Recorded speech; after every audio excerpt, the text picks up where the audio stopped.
Assalamualaikum warahmatullahi wabarakatuh. Eh, Sebelumnya Ustazah mohon maaf karena seharusnya di pekan keempat ini kita mengadakan Zoom pembelajaran bahasa Indonesia karena terjadi kesalahan dari jaringan WiFi. Pertemuan Zoom kita tidak berjalan dengan maksimal.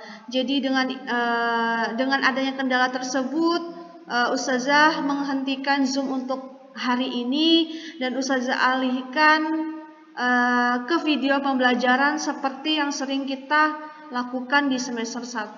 Mohon maaf karena ini kesalahan dari jaringan. Ustazah mohon maaf sekali lagi ya. Untuk pertemuan di minggu keempat ini Ustazah akan menyampaikan terkait ciri-ciri dari surat pribadi dan surat dinas dan cara menyimpulkan surat pribadi dan surat dinas. Yang pertama ada ciri-ciri surat pribadi. Ciri-ciri surat pribadi yang pertama, surat pribadi tidak dilengkapi dengan kepala surat, ya.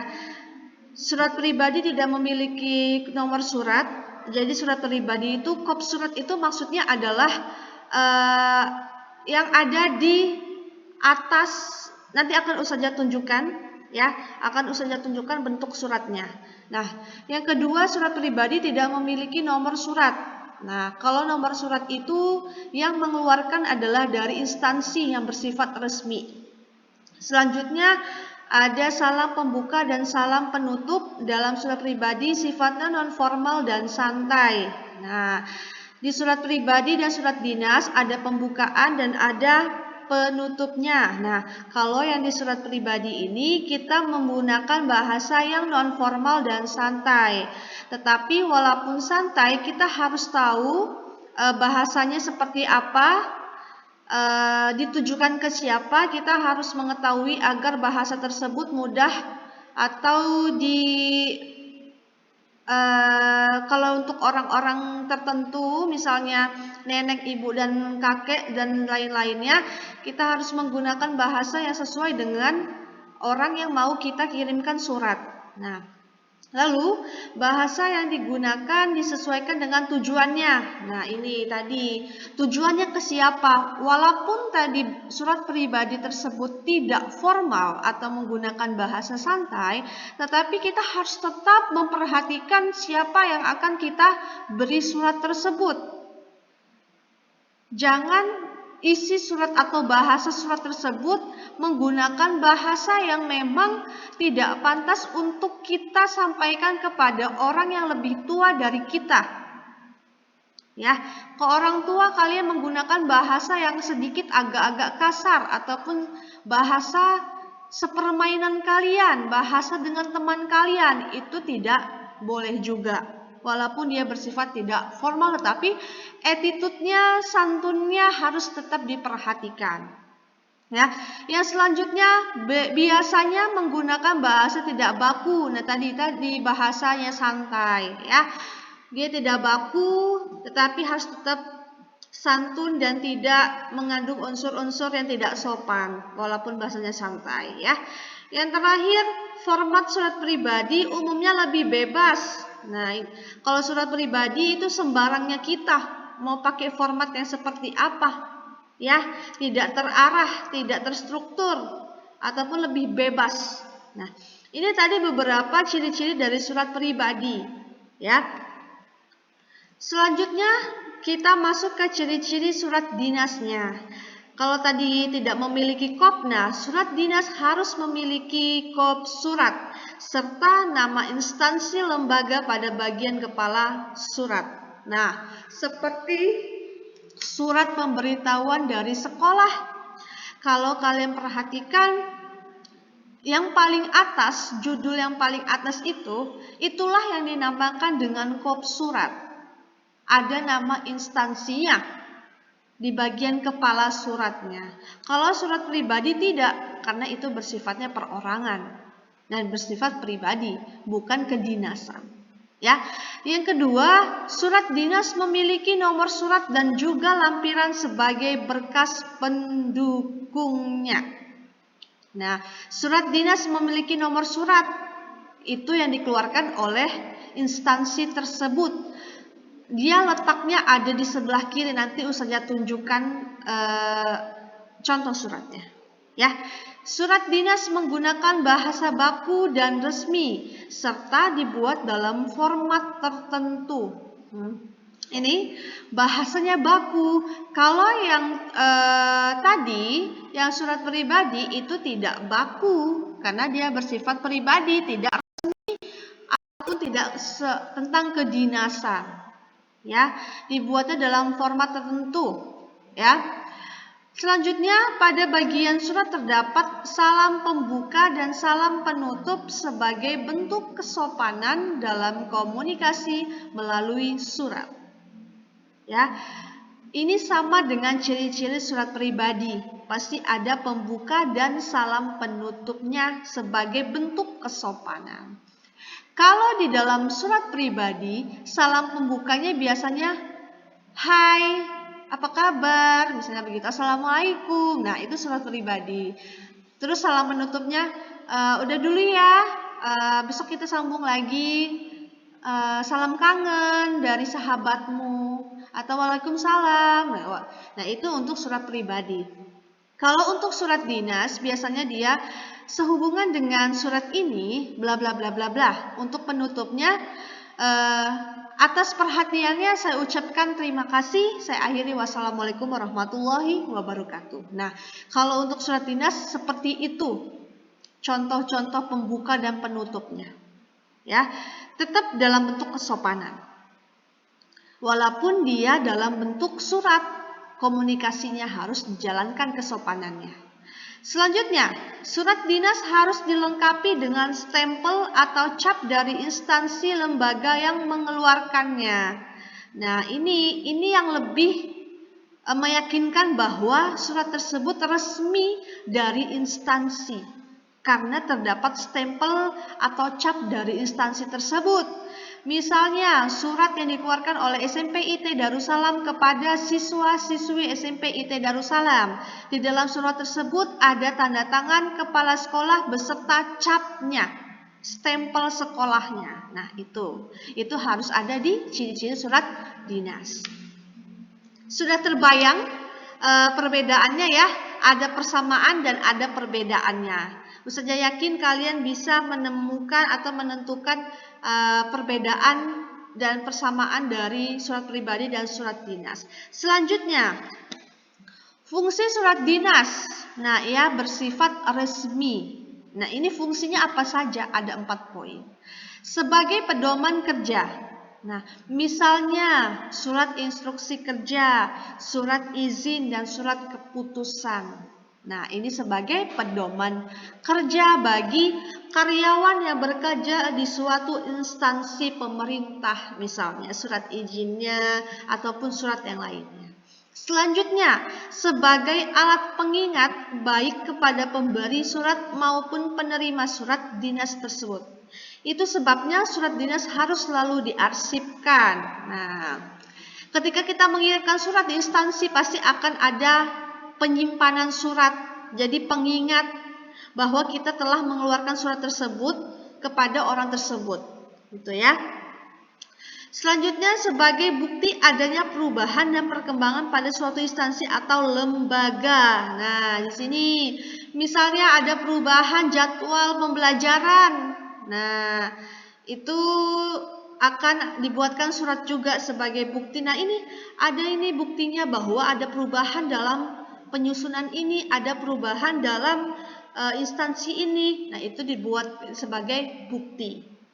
Ya, sebagai alat bukti otentik terutama surat perjanjian. Nah, ini misalnya ini surat tanah, ya, surat perjanjian apa dengan perusahaan lain, perusahaan satu dan perusahaan lainnya itu melakukan perjanjian di atas kertas. Nah, itu harus dengan betul-betul dibuatnya karena itu sebagai surat bukti otentik dari sebuah instansi. Itu fungsi dari surat dinas, ya. Nah, apakah yang ditanyakan? Jika yang ditanyakan langsung saja japri ke Ustazah. Nah, itu tadi ciri-ciri dan ciri-ciri pribadi, surat pribadi dan surat dinas serta fungsi surat dinas. Nah, sekarang kita masuk ke menyimpulkan surat dinas dan surat pribadi. Nah, di sini akan saja tampilkan contoh surat pribadi dan surat dinas ya. Di sini. Nah, contoh surat pribadi. Perhatikan contoh penulisan surat pribadi berikut ini. Nah, di sini adalah surat pribadi yang dikirim antara, ini adalah surat pribadi sahabat ya. Sahabatku Noni. Nah, ini yang dikirimi dan ini yang mengirimi. Nah, kira-kira kesimpulan apa yang akan kita dapat dari contoh surat pribadi tersebut? Apa kesimpulan yang kita dapat? Apa tujuannya si Aulia ini mengirim surat kepada Noni? Ada yang tahu? Apa kesimpulannya? Silakan dibaca terlebih dahulu. Ya, apa sih kesimpulannya dari contoh surat ini? Nah, kembali lagi ke ciri-ciri surat pribadi. Nah, di sini sudah jelaskan tidak ada yang namanya kop, nomor surat, lampiran, perihal, dan lain-lain. Nah, inilah contoh surat pribadi. Tetapi tetap ada yang persamaannya nih, ada tempat dan tanggalnya. Nah, ini biasanya seperti ini salam pembukanya kalau untuk surat pribadi. Sahabatku Noni di Jakarta, salam kangen. Non, gimana kabar kamu sekarang? Baik-baik saja kan? Gimana nilai rapotmu waktu kenaikan kelas kemarin? Apakah masih kayak dulu, selalu jadi ranking pertama di kelas? Kalau aku sih masih tetap seperti yang dulu, nilai matematika selalu rendah. Abis pelajaran sulit banget, begini non, dalam rangka mengisi liburan panjang dan bla bla bla. Itu merupakan contoh dari surat pribadi menggunakan bahasa yang santai dan tidak baku. Mana aja sih tidak baku? Banyak. Ada kayak, itu kan tidak baku sih. Nah, itu juga tidak baku. Nah, itulah contohnya. Ini contohnya. Nah, pertanyaan saja tadi, apa kesimpulannya? Nah, kesimpulan dari surat ini adalah Noni ingin berkunjung ke Jakarta. Jadi dia menghubungi sahabatnya ini untuk bisa menemaninya bermain atau bertamasya piknik di Jakarta. Dia menanyakan apakah si Noni bisa menemaninya untuk bertamasya ataupun piknik ke Jakarta. Karena dari sini pingin ke Ancol dan Taman Mini.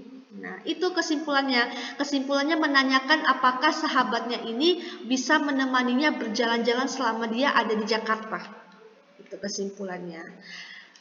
Karena sahabatnya ini tinggal di Semarang dan si Noni ini tinggalnya di Jakarta. Nah, itulah kesimpulannya. Kita bisa mengambil kesimpulan itu dari isi surat tersebut. Mau ngapain? Bisa ya, saja harapkan bisa.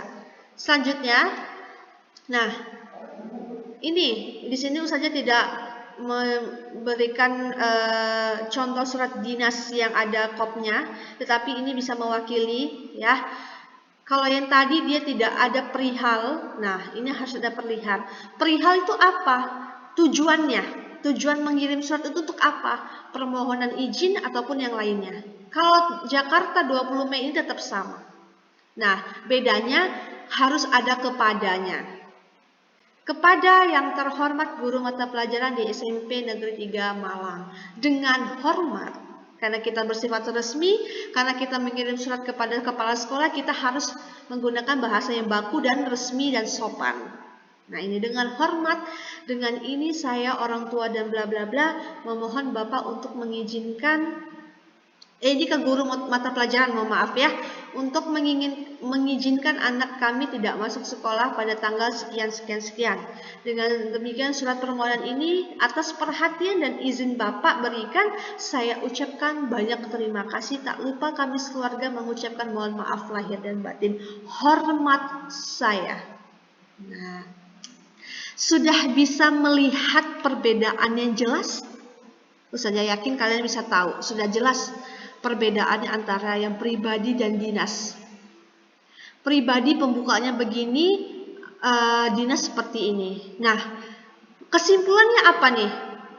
Kesimpulannya dari surat tersebut apa? Mau ngapain dia mengirim surat kepada guru tersebut?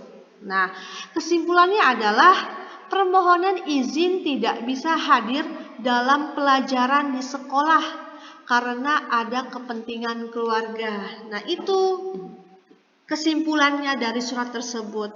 Karena ingin izin tidak bisa masuk sekolah dan mengikuti pembelajaran seperti biasanya. Nah, itulah sedikit perbedaan antara surat pribadi dan surat dinas dan cara menyimpulkannya. Menyimpulkan itu kita bisa ambil ketika kita sudah membaca isi surat tersebut. Ya, saya membaca surat ini, apa kesimpulannya saya dapat? Saya baca novel ini, apa kesimpulannya? Saya nonton film ini, apa yang akan saya dapat ya ketika saya menonton film tersebut? Nah, Ustazah yakin kalian bisa menyimpulkan setiap surat-surat yang kalian baca. Tidak mungkin kalian tidak tahu maksudnya apa. Nah, itu sedikit dari Ustazah ya. Mohon maaf jika memang tadi kita terkendala oleh jaringan. Ustazah kirimkan dalam bentuk video ya. Insya Allah bermanfaat untuk kalian ya. Semoga bermanfaat. Untuk tugas akan Ustazah sharekan, Ustazah kirimkan dulu videonya ini ya. Kalian pelajari dulu apa saja yang masih kurang jelas, bisa ditanyakan, mohon untuk dipahami dengan teliti ya. Ustazah akhiri, wassalamualaikum warahmatullahi wabarakatuh.